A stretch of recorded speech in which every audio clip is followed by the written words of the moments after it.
el Nuevo Testamento, así que les invito a buscar, los que tengan Biblia o celular, con eso se aparece en la pantalla, Hechos, para controlarme el tiempo, ¿no? Hechos, capítulo 2, y quería pensar algunas cosas con ustedes que tienen que ver con la esencia del Evangelio. Recién cantábamos una canción ahí, que para nosotros por lo menos fue como un enganchado a varias canciones, no sé si para ustedes también, o es una canción larga, pero que en una parte hablaba sobre el Evangelio. Yo dejé el auto capaz atravesado. Sí, quiero sacar el auto. ¿Capaz? ¿No? ¿Los uruguayos haciendo lío, no? Ya hicimos bastante lío hace un rato acá. Pero bueno, quiero hablar con ustedes del libro de Hechos. Y recién hablamos un poco sobre el Evangelio. El Evangelio es una confrontación inicial con nosotros mismos, por decirlo de alguna forma, pero también una buena noticia, y es que Cristo quiere darnos salvación. Nos confronta con nuestro pecado, nos confronta con lo peor de cada uno de nosotros, y cuando entendemos esa realidad, el poder del Evangelio opera sobre nosotros para que nosotros reconozcamos: soy pecador, necesito a Cristo. Y ahí la obra del Evangelio cobra sentido real, y ahí arranca algo en la vida del cristiano, pero no termina, y el Evangelio no empieza y termina el día en el que yo reconozco mi situación, en el que yo entiendo que Cristo murió por mí, sino que ahí empieza toda una vida de transformación. El Evangelio no es una historia de mi pasado, de mi encuentro pasado con Cristo, sino que el Evangelio es la historia de la transformación hasta que Cristo venga a buscarme. ¿Sí? Podríamos decir que el Evangelio empezó un día, pero Dios está armando esa obra en cada uno de nosotros. El apóstol Pablo lo dice allí en Filipenses, ¿no? Él comenzó una buena obra y la va a completar. Y eso es el Evangelio. Y cuando miro la iglesia primitiva, encuentro esto, ¿no? Cómo los hermanos vivían el Evangelio mutuamente. Y quiero compartir un poquito con ustedes eso. Cómo los primeros cristianos, cómo nuestros primeros hermanos, nuestros hermanos primitivos, ¿no? De la iglesia primitiva, cómo ellos entendían el Evangelio y cómo lo vivían. Y que ese pueda ser el desafío para la vida de cada uno de nosotros. Vivir el Evangelio de forma individual, pero también de forma colectiva. El Evangelio es una realidad que comenzó en el corazón de cada uno de nosotros en un momento, pero que se empieza a completar acá, en los juegos que hicimos. Recién el hermano decía, ahora, y viene como la parte más importante, no escuchar la palabra y eso, y es verdad, ¿no? Claramente la Biblia es importante, pero la iglesia es la comunión, ¿no? Entonces, y de hecho el apóstol Pablo dice, cuando os reunís, cada uno lleve salmo, lleve una alabanza, lleve una palabra. Entonces, la iglesia, ¿no? La comunidad de iglesia es la que se fortalece mutuamente. Nosotros hemos encontrado esta hermosa forma de exponer la palabra, de que uno exponga y los otros escuchen. Pero eso es algo que nosotros encontramos y que por ahora nos resulta. Pero la comunión profunda de la iglesia está en el encuentro, en cruzarse por la calle. Yo no sé si acá es tan fácil cruzarse en la calle en mi ciudad, capaz que un poquito más grande que acá, pero es más cuadrada. Entonces es muy fácil que nos encontremos los hermanos en la semana. Y ahí está la iglesia, ¿no? Saludándonos.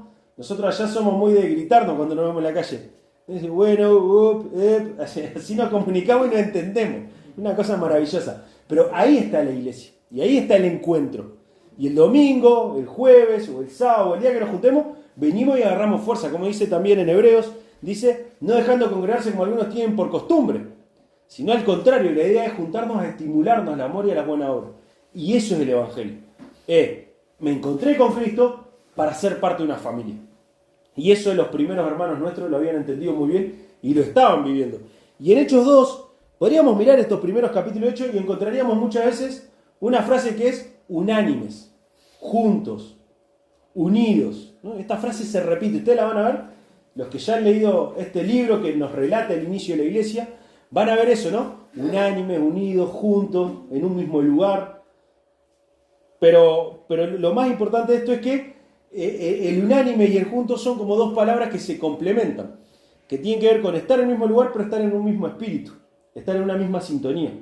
Por eso cuando leemos la Biblia, todos nosotros reconocemos que Dios nos está hablando, individualmente, pero también a todos nosotros, como iglesia. Y dice, versículo 41 del capítulo 2 y 42.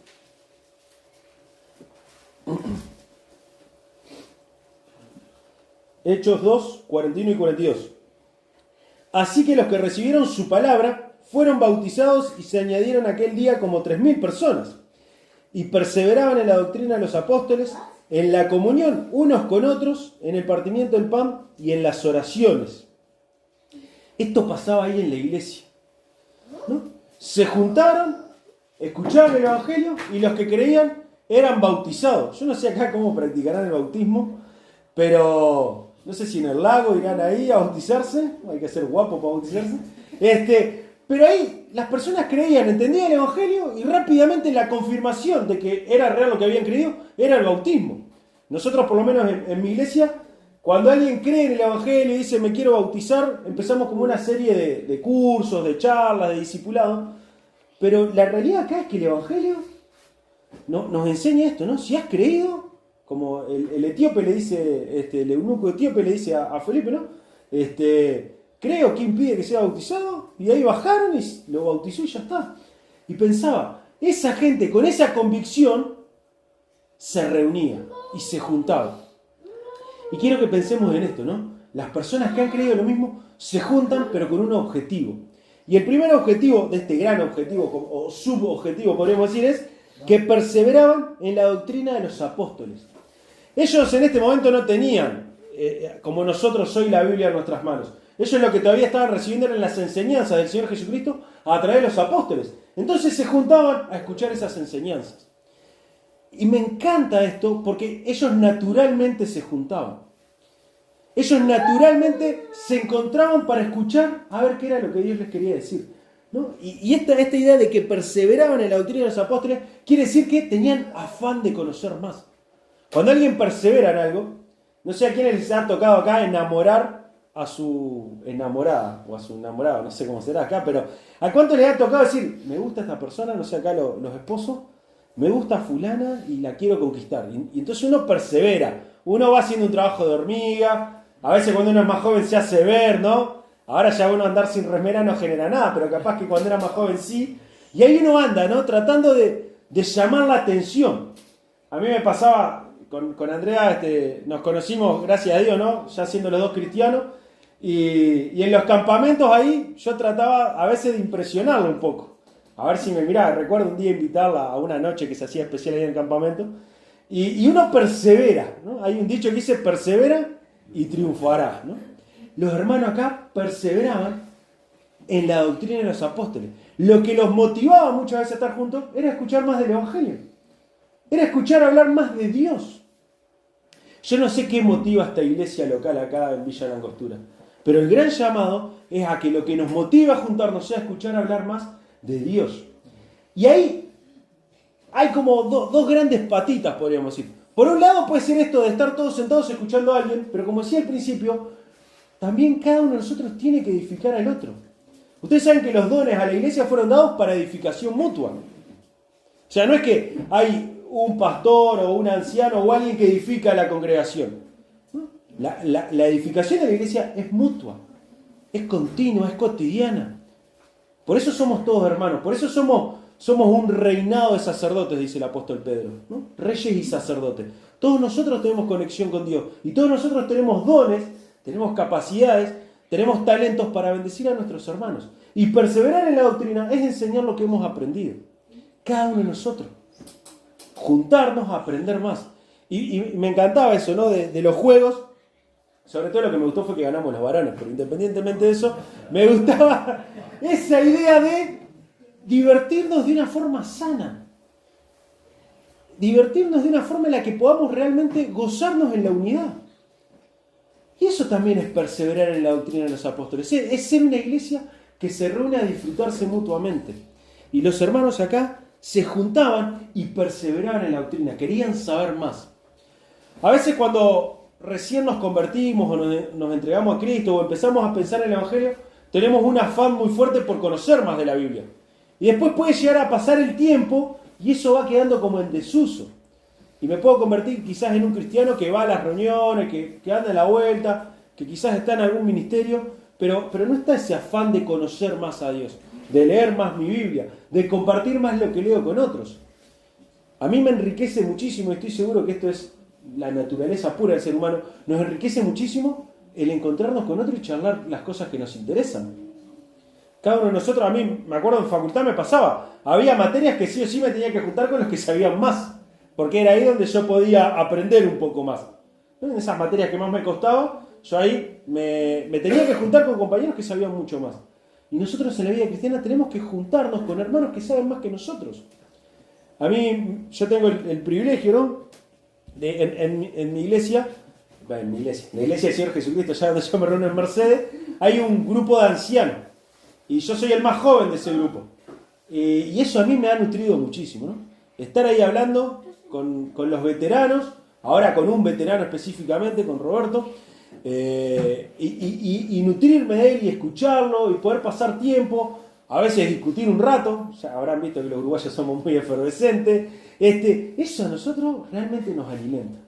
Pero lo que nos motiva es conocer más a Dios. Y miremos esta primera iglesia y pensemos, ¿no?, que el gran desafío de la iglesia, el gran desafío del evangelio, empieza por perseverar juntos en conocer más lo que Dios quiere para cada uno de nosotros. La doctrina de los apóstoles. Nosotros hoy tenemos la Biblia. Hoy nosotros, cada uno de nosotros, estoy seguro que acá todos ustedes tienen Biblia, en el celular, varias versiones. Perseveremos en eso individualmente, pero también como iglesia.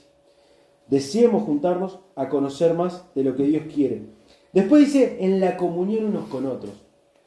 Estuve buscando esta palabra en griego, la palabra comunión en griego, y quiere decir comunión.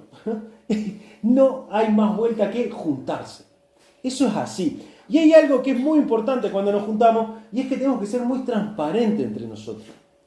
La comunión verdadera es la que tiene transparencia. A mí, hace muchos años, yo soy un apasionado también, entre otras cosas, ¿no?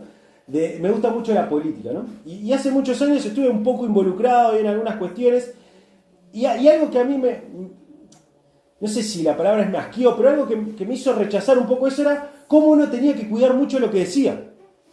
¿No? De hecho, en algunas oportunidades me acuerdo que me dijeron, vos hablas mucho de Jesús, ya no hables más, ¿no? Entonces, me llamaba la atención eso, uno tenía que como hacer lobby, se usa esa palabra, como tratar de alinearse con uno, con otro, ver cómo te acomodás, cómo acomodas el cuerpo, cómo el otro lo acomoda. Y ahí uno no podía ser transparente. Uno lo que tenía que hacer era convencer al otro con lo que el otro quería escuchar para obtener después vos el beneficio que querés. Eso es horrible. Eso en la iglesia no puede suceder nunca. La iglesia tiene que ser un lugar de transparencia, donde podamos confrontarnos en amor. El apóstol Pablo dice ahí en Gálatas, hermanos, si alguno encuentra a alguien en alguna falta, restaurale con espíritu de mansedumbre. El gran llamado es a ser transparente. La Biblia nos dice que el amor cubrirá multitud de pecados, no encubrirá, sino que cubrirá, pasará por alto, no se ofenderá. Entonces, cuando hay un hermano que anda mal, cuando hay un hermano que está fallando, cuando hay un hermano que está pecando, nosotros tenemos que confrontarlo con la verdad, pero con amor. Ese es un gran llamado que tenemos. Y la comunión real requiere que seamos transparentes y sinceros. Y me encanta poder hablar de esto acá porque no los conozco. No sé cómo son ustedes. Pero el gran llamado acá es a que la comunión sea real. Y estos hermanos que se juntaban empezaron a tener problemas. Si ustedes después leen Hechos, se van a dar cuenta que hay problemas en la iglesia primitiva. Hay un primer problema y es que había viudas que se quejaban de que otras viudas recibían más. Después hay otro problema y es que gente que viene y trata de estafar a la iglesia. Y se empiezan a dar. Y cuando leemos las epístolas nos encontramos con falsos maestros, nos encontramos con un montón de problemas. Nos encontramos con diferencias. Basta leer ahí Corintios para encontrar que ya había bandos en la iglesia en Corintios. O mirar Filipenses y ya ver que había 2 bandos. Entonces, problemas va a haber. El tema es que la Biblia nos da la herramienta para poder resolverlo. La Biblia nos da la herramienta para poder trabajar juntos. Y el gran llamado es a la comunión, es la comunidad. ¿No? Este término acá que es koinonía, ¿no? Que es el estar juntos en un mismo espíritu. Y ese es el gran llamado que tenemos como iglesia. Por eso es tan importante ser transparente, poder hablar. A veces tengo que decir, no puedo más, estoy agotado. Otra vez uno tiene que decir, mirá, estoy perdiendo con esta batalla, ayúdame, orá por mí. Otra vez es compartir una visión, mirá, estoy viendo que en tal barrio se podría hacer tal cosa. O no sé en qué anda cada uno, pero tenemos que tener esta sintonía, este encuentro. La comunión, unos con otros, requiere que haya realmente amistad entre nosotros, que seamos fraternales. Entonces, nos juntamos y todos juntos nos esforzamos en conocer más de la palabra de Dios, pero también conocernos más entre nosotros. Yo no sé cómo son ustedes. Yo sentado acá veo una iglesia que tiene una hermosa comunión. Que pueden jugar y no terminan a las piñas, ¿no? Que pueden jugar, intercambiar ahí, por lo menos hoy, ¿no? Por lo menos hoy. Nosotros allá hubo alguna época en las reuniones jóvenes que tuvimos que frenar las competencias porque ya se habían convertido en batallas campales, ¿no? Ahora de nuevo estamos poniendo valor a eso. Pero qué lindo, ¿no? Poder ser sinceros entre nosotros. Nos juntamos a conocer más a Dios, pero también nos juntamos a conocernos más entre nosotros. Y eso requiere también tiempo. Eso requiere tiempo. Yo no sé cómo es la lógica de un día acá en Villa La Angostura, pero requiere tiempo en la semana, de alguna forma. Capaz que un mensaje de WhatsApp, pasar por la casa a alguien a saludar, no sé. Porque eso depende mucho del lugar en el que uno está. Pero tiene que haber comunión real. Y los hermanos acá se juntaban naturalmente. Perseveraban en la doctrina, pero también se juntaban a compartir unos con otros. Y después en el partimiento del pan. Claramente acá está hablando de la cena del Señor. Está hablando de ese encuentro en el que la iglesia mira el pan, el vino y piensa en el Señor Jesucristo. Ese es un hermoso desafío que nosotros tenemos. Y les quiero invitar hoy, yo no sé, mañana hay cena del Señor también acá, a pensar, mañana, por lo menos los que participen de la cena, a que realmente podamos venir en sintonía con ese momento. Yo no sé si a ustedes les pasó, pero a mí me ha pasado muchas veces estar sentado en la cena del Señor pensando en otra cosa. Pensando en lo que voy a hacer el lunes, pensando en lo que me pasó el sábado, pensando en tal cosa. Y no estar ahí en sintonía con ese momento en el que la iglesia se reúne a adorar al Rey de Reyes.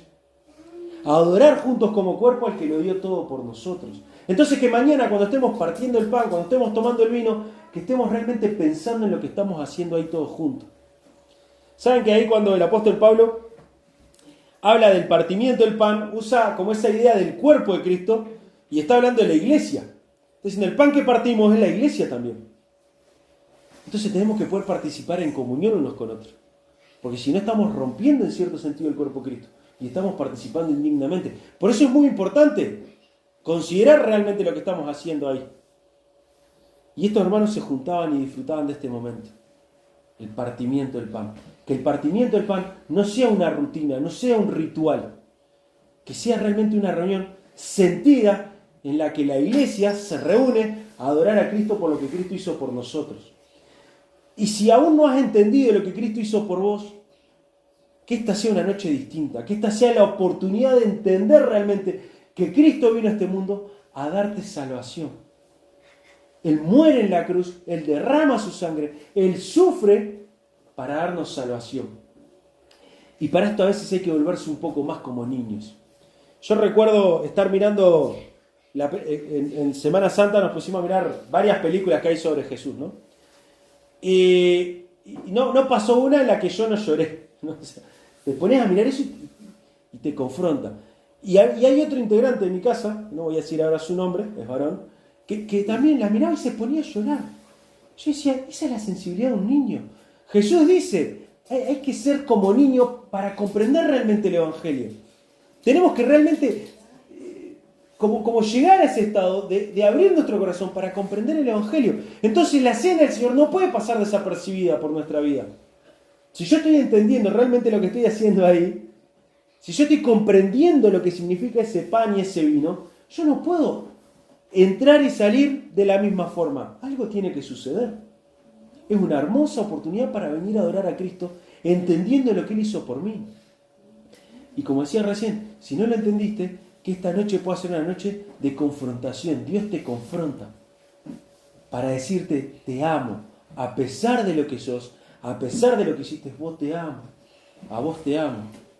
Porque de tal manera amó Dios al mundo que ha dado a su Hijo unigénito. Cristo vino a morir por vos para darte salvación y vida eterna. Tenés que reconocer que tu pecado te ha apartado hasta hoy de su obra maravillosa. Tenés que reconocer que tu pecado te ha separado, tu pecado de incredulidad, de no haber creído en esa obra. Y hoy tenés la oportunidad de creerlo. Hoy tenés la oportunidad de disfrutarlo. Y de empezar a disfrutar, de perseverar con mis hermanos en la doctrina y en la comunión. Entonces que el Evangelio realmente se pueda hacer carne en cada uno de nosotros. Para que también mañana cuando nos juntemos podamos disfrutar de esto. Y finalmente en las oraciones. Hay algo que a nosotros nos une, que podría haber sido el principio de esta reflexión, pero lo guardé un poquito para el final, que es el Espíritu Santo. Es Dios mismo obrando en cada uno de nosotros y entre nosotros. Y la oración es esa gran herramienta, por decir de alguna forma, que los cristianos tenemos para conectarnos con Dios. Y ahí el Espíritu Santo, de alguna forma, misteriosa, no lo entiendo, traduce lo que está sucediendo en nuestros corazones.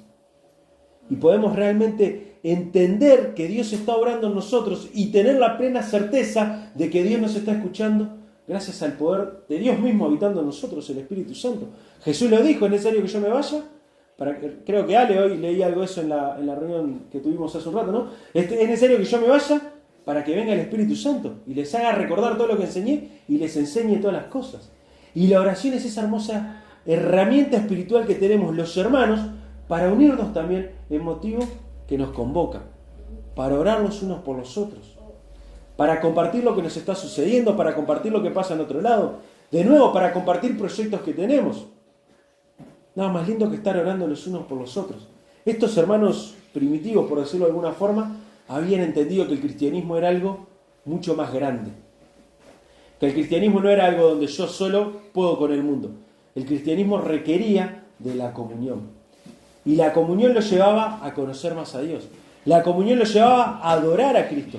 Y la comunión lo llevaba a interceder a los unos por los otros y hacerlo como grupo. Así que, queridos hermanos, no los quiero aburrir más, pero que podamos pensar en esto. Que podamos mirar esa iglesia primitiva hace ya más de 2000 años, juntándose ahí en Jerusalén, pero ya entendiendo el Evangelio de una forma maravillosa. Y a nosotros esto nos queda como ejemplo, como desafío, como una ayuda a memoria de cómo como iglesia tenemos que desarrollarnos. Recordemos esto, perseverar en la doctrina, en la comunión, en el partimiento del pan y en las oraciones. Les invito a orar. Gracias, Padre nuestro, por este tiempo. Gracias por esta oportunidad de poder compartir tu palabra, Señor, de poder hacerlo como una familia, de poder hacerlo con un mismo sentir, Señor, de poder pensar en la obra del Señor Jesucristo, cómo nos impacta, cómo nos transforma y cómo nos lleva a vivir la vida, ya no de forma solitaria, sino en comunión, Señor. Que podamos realmente perseverar juntos en conocerte más, que podamos estar juntos en las oraciones, en el partimiento del pan, y que podamos disfrutar, Señor, de esta vida de comunidad que tú nos has regalado. Gracias, Padre, por esta noche y por esta linda oportunidad. En el nombre de Jesús. Amén.